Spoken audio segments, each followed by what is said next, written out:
upper jaw goes up and down, as well as the lower jaw, because there's a little flexion point right here where the bone kind of bends to allow that. And Archaeopteryx could do that. He had a typical bird eye, a bird brain, but he had these teeth. Now, while there are no birds today that have teeth, all of the birds that have teeth have all become extinct, there are birds today that have something that look a lot like teeth. For example, can you see the choppers in this bird's beak here? I mean, is this frightening or what? How would you like to run into this thing in the middle of the night? We got a bird with what looks like really long, pointed teeth. You're probably wondering, what kind of a terrifying, frightening bird is this? It turns out it's a hummingbird. I mean, I've often wondered, what does a hummingbird do with teeth? Does it, like, chew its nectar?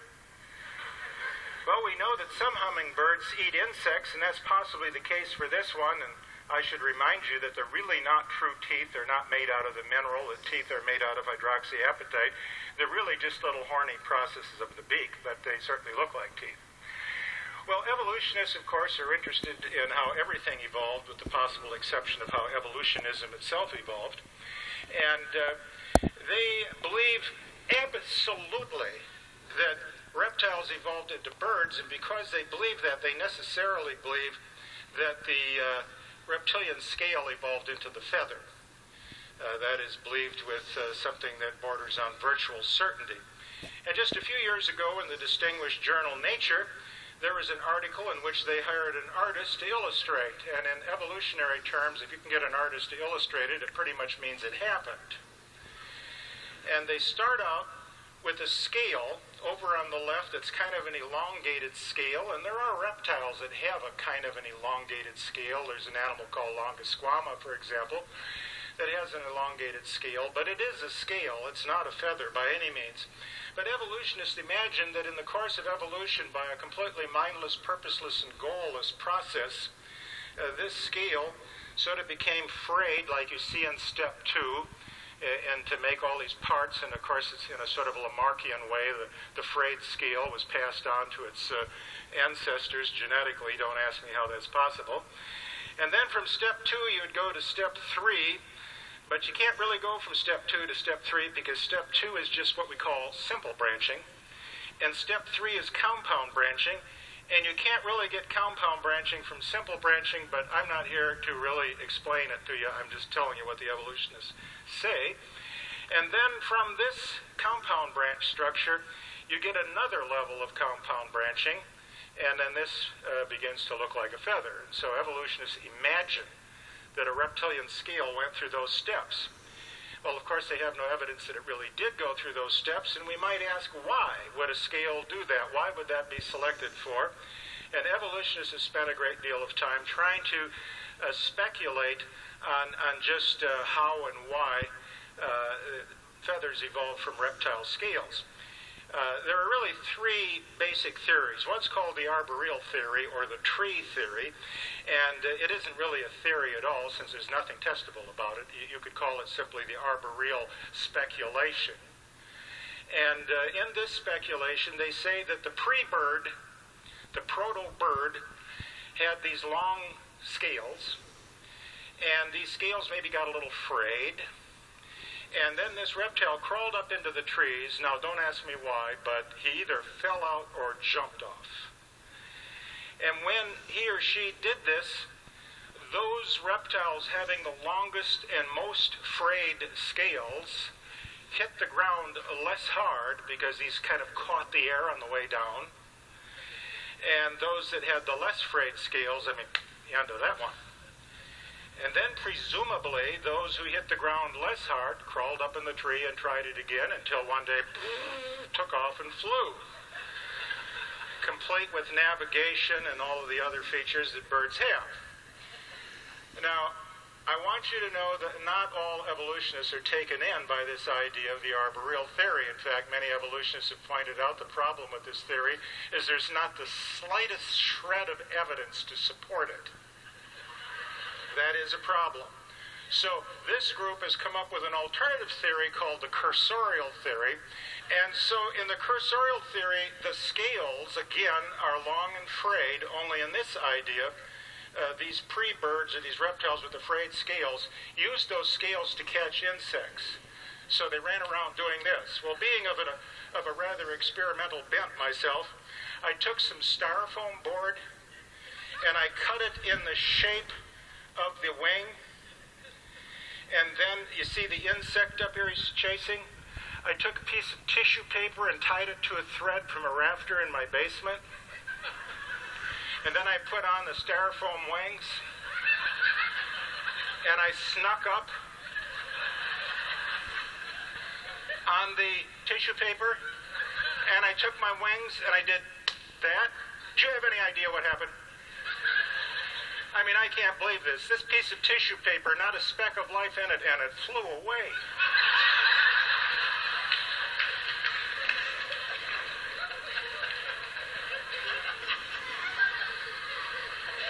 Well, the people who believe in the arboreal theory have criticized the cursorial theory by pointing out, and quite accurately so, that there's not the slightest shred of evidence to support it. And people have asked me, what do I think? And I say, I think they're both right. There's not the slightest shred of evidence to support either one. Well, there is one other theory. It's really the oldest of the three theories, the thermoregulatory theory, that say that reptilian scales evolved into feathers to keep the reptiles warm as they evolved into warm-blooded creatures. Of course, this involves all kinds of assumptions. But what about that theory, the thermoregulatory theory? Alan Fiducia, who's one of the great bird people, ornithologist, who has studied the evolution of birds and is an evolutionist, has very serious doubts about birds having evolved from dinosaurs. And he says, indeed, the simplest and most profound objection to all the thermoregulatory theories is why feathers? Feathers are extremely complicated, both structurally and embryologically in their development, and that is certainly true. And yet today, the idea of feathered dinosaurs has become very popular, thanks largely to the National Geographic magazine and Nature and other magazines. And in this issue, published in 1998, they proudly announced that dinosaurs take wings, the origin of birds. And it was about the feathered dinosaurs that have been found in China. And in this issue, they said, we can now say that birds are theropods, that is, T-Rex type dinosaurs with the little tiny front limbs. We can now say that birds are theropods just as confidently as we can say humans are mammals. So this is what you really call confidence here. And they were speaking of fossils that have been found in the northeast part of China. And up here in Liaoning province, they've been digging up all sorts of fossils, not just dinosaurs and birds, but lots of other kinds of creatures too, typically all kind of mixed together in chaos, aquatic creatures, flying creatures, terrestrial creatures. And one of the first so-called feathered dinosaurs that was reported was called Sinosauropteryx. You see it on the left here. You take one look at this thing, and you know it's not a bird. It has a long tail, has this big hind limbs, tiny little front limbs. It is a typical theropod-type dinosaur, like a little miniature T-Rex. But what got them excited is if you look along the back, right in here, and you magnify that, it look like little fuzz coming up here. See the little filaments? And they call those proto-feathers. They are the evolutionary beginning of feathers. And they got very excited, feathered dinosaur. All the students in the high schools and grade schools had to memorize Sinosauropteryx was a feathered dinosaur that was an ancestor of birds. And not all of the evolutionists bought into this idea. In fact, Ann Gibbons in Science magazine reported that during that time, it said exactly a year ago, paleontologists were abuzz about photos of a so-called feathered dinosaur. But she goes on to say the structures are not modern feathers, say roughly half a dozen Western paleontologists who've seen these specimens. What they think they may be is either just a precipitate or, more likely, collagen fibers. These are connective tissue fibers that are simply protruding from the backs of these creatures. There's nothing about them that suggests that they would be feathers. Not only that, but when you look at the fossil record from Liaoning province, there are a lot of absolutely unarguable birds in that fossil record. For example, here is a bird called Confuciornis sanctus, which nobody denies is a bird. In fact, it's a highly specialized bird with nice big wings and everything here. But look at these tail feathers. It looks like the feathers you see on a flycatcher. I mean, a very specialized, elongated tail feather. So you have undoubted birds mixed in with dinosaurs, which people have just been itching to show some evidence that they bear feathers, the dinosaurs. Well, in 1999, National Geographic reported the absolute definitive evidence that nobody could argue with. They had a creature that was unquestionably dinosaur-like. In fact, a dinosaur.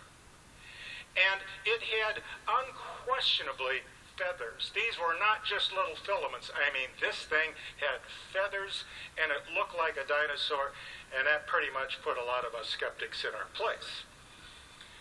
One little problem.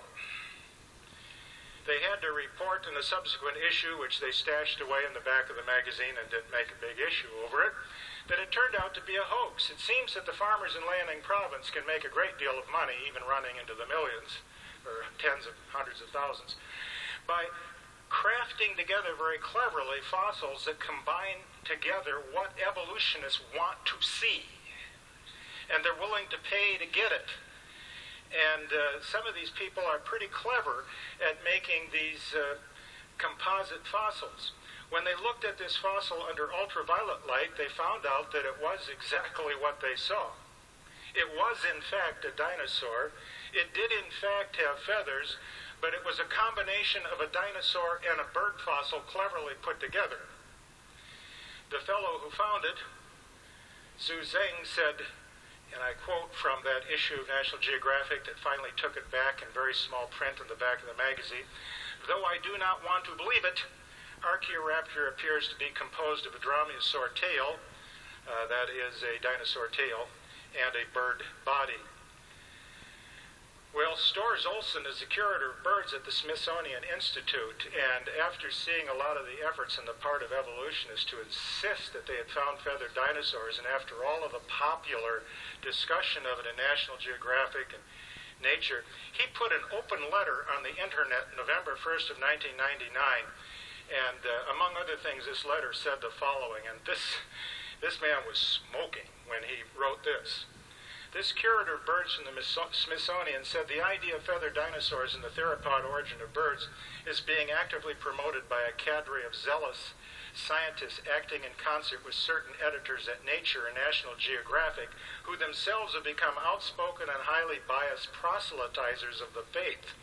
Truth and careful scientific weighing of evidence have been among the first casualties in their program, which is now fast becoming one of the grander scientific hoaxes of our age. Was he critical or what? He says, "There's not one undisputed example of a dinosaur with feathers, none. The public deserves to know this." Well, then National Geographic comes out with another feathered dinosaur. This one's called Sinithosaurus. You can see this in museums all over the country. It does indeed have feathers, these models, but of course they are pasted on the model.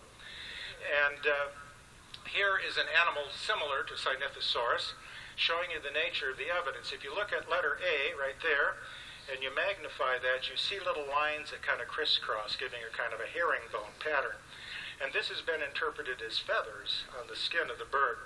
But the evidence is now really pretty compelling that these are not feathers, and they certainly don't look like feathers, but are actually connective tissue fibers in the skin. And Ellen Fiducia, an evolutionist, in his article, "Do Feathered Dinosaurs Exist?" said, "We conclude that protofeathers are probably the remains of collagenous, that is, connective tissue fiber meshworks that reinforce the dinosaur's integument." And this is the way those collagen fibers look. It's a picture I took in the electron microscope. You see the little dots, that's where the fibers are coming at you, and then there's areas where they're not dots, they go longitudinally, and then they go diagonally, and then they come at you, then they go longitudinally. In other words, they're woven together. And this is what confers the mechanical properties to the skin. It's kind of woven. And the way our skin stretches reflects the way it's woven, just like the warp and woof of a fabric. Well, never mind, evolutionists still insist that feathers evolved from reptile scales, specifically dinosaur scales, and to prove the point, they say that feathers and scales are so similar you can hardly tell them apart. Have you noticed that? One of the first people to say this was Gerhard Haumann back in 1927. In his book, The Origin of Birds, he says the most striking peculiarity of birds is their plumage, which apparently has nothing at all in common with the scaly covering of reptiles, So much more surprising is it on examining these structures in the microscope to learn that the feather is nothing but a further development of the scale. Alfred Romer, very distinguished evolutionist, says birds have been called glorified reptiles. Feathers are in reality almost their only distinctive feature. And he says, although these structures seem quite different from the horny scales that cover a reptile's body, the difference is in reality not very great. Well, you can look in your Encarta encyclopedia, if you have one on your computer, look up feathers, and they will confidently declare that the feather is a horny outgrowth of skin peculiar to the bird, but similar in structure and origin to the scales of fish and reptiles. So I thought we'd do a little test. I had a laboratory technician that worked for me that had a pet boa constrictor. And I said, hey, the next time that little rascal sheds its skin, why don't you bring it on in and we'll look at it in the microscope, because I understand you can hardly tell a reptile scale from a feather. And so she did. She waited, and when this little rascal shed his skin, and by the way, I want to point out that no snakes were destroyed to do this study. We waited until they shed naturally. She brought the skin and we put it under the microscope and we magnified it. And this is what a boa constrictor scale looks like here. You can see the others around it. And as the evolutionists have told us, if you look at them in the microscope at least, they are remarkably similar to a feather. So then I took a picture of a feather, and I want you to see if you can tell the difference. So you may want to clean your glasses or something right now. If you got this one in mind, okay? If you get confused, just look at the top. It'll tell you which is which. Okay, that's the scale. This is a feather. What do you think? Should I go back and forth? You got it down, or... I mean, why do they say they're similar when they're absolutely not similar? In fact, I'll go further than that. They are totally different.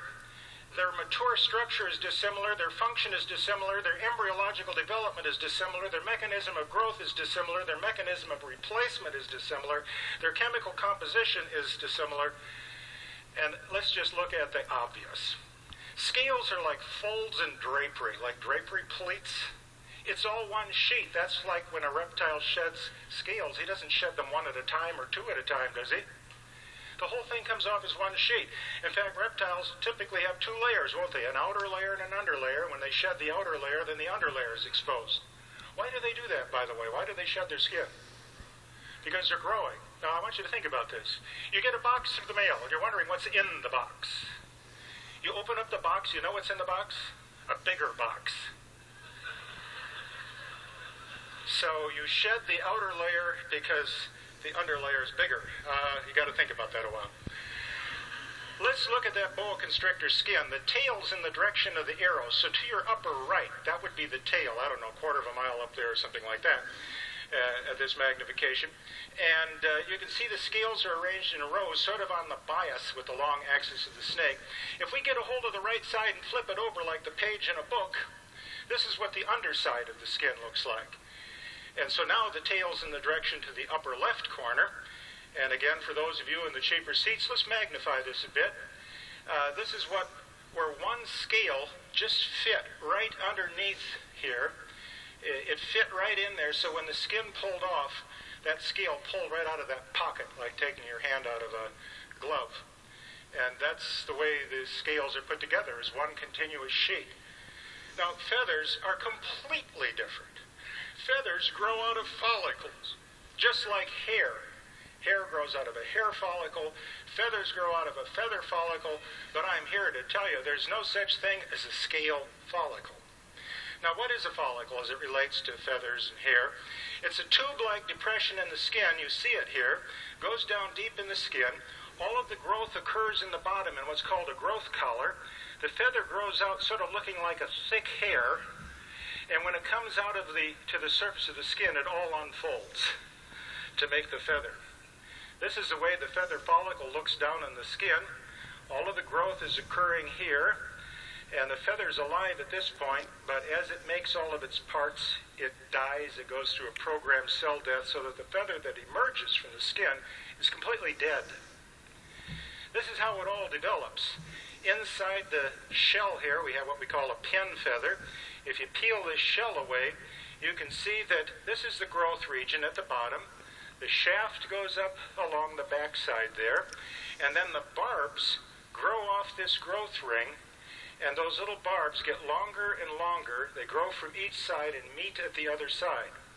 When the feather comes out of the follicle, the cylinder opens up, the barbs all swing down, and you get this big broad feather out of a hole in the skin that's not much bigger than the shaft. And that's the way each feather grows from living cells, goes through a programmed cell death, and rises up out of the follicle in that way. A down feather looks like this. It has a shaft, and it has these barbs that stick out from the shaft, but the barbs are not attached to one another. Down feathers don't have Velcro. They just have a bunch of barbs, and it makes them nice and fluffy, and is good for insulation, for heat. The feather you're more accustomed to is this type of a primary feather here. And what we're going to do is cut a little piece off the feather vein. We call this the vein on either side. And when we do, we magnify it, and you'll notice there are 3 barbs here that we managed to cut out.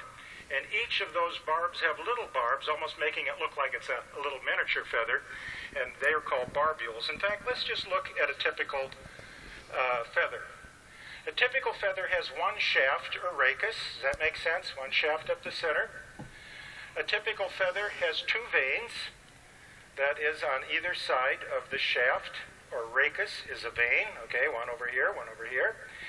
And then each of those veins has about 400 barbs. It would depend on the size of the feather. We're just talking average, and we're looking at 3 of the 400 here. And if you look at one of those barbs, one of those 400 barbs in a vein, each barb on average has 800 little barbs called barbules. Those are the things you see here protruding from it. And they're divided into barbules that face the tip of the feather up here and those that face to the posterior part of the feather. And so they're called anterior barbels and posterior barbels. And it starts to get a little ridiculous. But each of the anterior barbels has little hooks on it. And there's about 20 little hooks on each barbel. As you can see, your basic reptilian scale. Now let's just take you, we're going to pretend we're a feather mite, and we're going to crawl down into a feather. And we're just going to magnify this feather and magnify this feather. In fact, I call this magnifying the Lord. Because after you see and hear what you're about to see, you are left without excuse when you go before the judgment throne of God. Here's the shaft of a feather. The vein is on either side. Here are the barbs. From the barbs, we see the barbules. Can you see the little posterior barbels here? And underneath, the anterior barbels are crisscrossing them like this. Let's crank up the power. You can see it's a dirty bird. It's got some dirt on the feather. Here are barbs going by, and the posterior barbels are here. The anterior barbels are underneath. Let's crank up the power some more. Now we can see the shaft. Here are the barbs. Posterior barbels, anterior barbels, crisscrossing. This is what I saw when I first put this feather in the microscope. You can see how I was just floored when this came up. Crank up the power some more. Here are the posterior barbels, the anterior barbels. Now we know it's the anterior barbels that have the hooks. So if we're going to see the hooks, we have to lift the posterior barbels off. If we do that, there are the hooks in the anterior barbels. And notice, to keep the wind from going through between the barbels, there's a little flap that keeps the air from getting through. And then, of course, these little flaps have a double interference layer on it, so when the light hits it, it produces the iridescent colors. Let's put the feather back together again. The anterior barbels are going from lower left to upper right. Posterior barbels are going from lower right to upper left. So they're crisscrossing.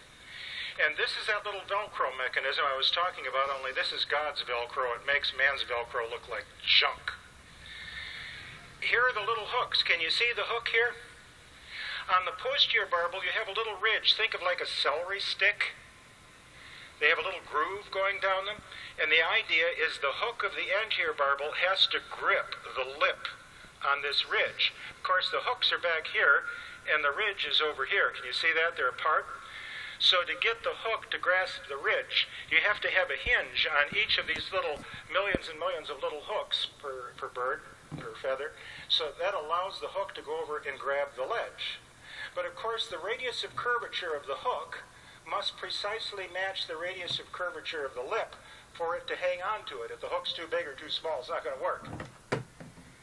Well, let's take this feather and flip it over. So we're looking at the other side. Now the hooks are going down instead of pointing up, and let's just crank up the power and see what the Lord has wrought here. Here you can see the hooks are disengaged. They're not grasping onto the posterior barbels. We see a little strut along here, and that little strut strengthens the barbel so that it doesn't bend in the air. Let's crank up the power. This is the highest power I'll show you. And when we get up to this power, we can see the hooks are engaged. There's a little guide finger here. Can you see it? That guides the hook in. And this is the hinge. The hinge is like a strap hinge that bends like a piece of metal or something. That keeps the hook moving like this and doesn't allow it to go left and right. And there's millions and millions and millions of these per bird. And they all hook automatically. When the bird takes its beak and grooms the feathers, preens the feathers, these millions of little hooks all automatically hook together. And this allows the bird to fly. It's no wonder that when Darwin looked at a peacock feather, he had a friend, Asa Gray, that said, "Darwin, Charlie," he says, "what do you think of the peacock's feather?"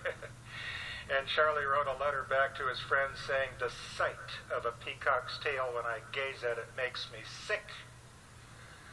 Why did that gorgeous feather make Darwin sick? Because when he looked at that, he was without excuse. He could see the handiwork of God right in his face, and to deny it gave him a psychosomatic illness with which he suffered his whole life. He was just sick. He had to live with the overwhelming evidence for creation, with the lack of the fossil evidence for his theory of evolution, and yet he had to believe it because he had abandoned God altogether. Well, what a pleasure it is to be a Christian. What a pleasure it is to look at a peacock's tail and have your heart just jump with joy to see what God has made. And finally, let's just close with what the Bible says about birds in Matthew 10, verse 29 and following. "Are not 2 sparrows sold for a penny? And yet not one of them will fall to the ground apart from the will of your Father, so don't be afraid. You're worth more than many sparrows." Well, that'll have to hold you, and I thank you very kindly.